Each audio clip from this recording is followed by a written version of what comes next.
What is new, Speed Duel crew? This is your Speed Duel professor here with Idris Caamir, who took third place in the Minnesota High School State Championship with his Jinzo Heavy Metal Raiders deck. Go. Hey guys, this is my third place Yu-Gi-Oh! Speed Duel state deck, and I used it with these two skills, Heavy Metal Raiders and its Jinzo.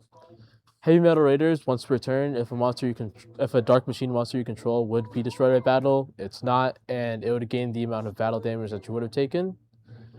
And when a Dark Machine monster you control would destroy a monster by battle or card effect, you get to special summon one from your hand. And this is a field spell, and the main cost is that you draw one card less, so it is destructible, which is one of the main downsides. But my second skill is its Jinzo. Jinzo monsters you control are unaffected by your opponent's skill, and once per turn you can look at a face down card when you control Jinzo, and if it's a trap you get to draw a card. This is really funny, so in case you're able to special summon out Jinzo, and your opponent already plays something like a Quaking or a Wabaku, you can just keep looking at it every turn, and you get the free draw every turn. And those two are my skills. They have pretty good synergy together, and let's move on to the monsters. I run 3 Jinzos. They're the main piece of the deck. Obviously, Dark Machines. And the fact that you're able to special summon it out with Heavy Metal Raiders anytime you destroy a monster by battle or card effect is nice. I have Jinzo Returner. 600 direct attacker. Its effect is this card can attack directly when this card is sent to the graveyard. You can special summon a Jinzo from your graveyard. This is really nice because if your opponent were to attack into it, you would just gain the amount of attack, and now that much attack can attack directly. Speaking of direct attackers, I have 3 Cyber Dark Edges, and they're free, and these are also direct attackers, but I'm able to search them out with Cyber Dark Cannon by sending them to the graveyard. These basically work out the main engine of them being all Dark Machines, so you can just keep special summoning them out and filling up the board. So I run 2 Cyber Dragons just because they're good special summonable monsters and they work well into the fusions in the extra deck. I run 1 Cyber Valley just because it's able to quickly stall out. Speaking of stalling, I run 2 Sphere Kribos and 1 Mudora just to keep cycling stuff back from graveyard into the deck.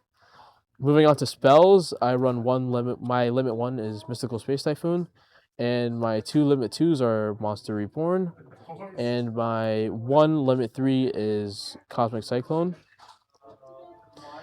I don't run any other limit 3s, this is just the only one that I use because I have other spell and trap removal like Galaxy Cyclone, which help obviously since you can destroy a set spell or trap and then you can just banish it to destroy a face up spell or trap. 2 swords just to stall out the game. 1 Overload Fusion, which helps get into the extra deck. And for traps, I only run 3 Psychic Shockwaves. So if you're attacking and they activate something like Quaking or Wabaku, you get to special summon out a Jinzo. And when the trap resolves, it'll only fizzle just because Jinzo is on the field and traps would be negated.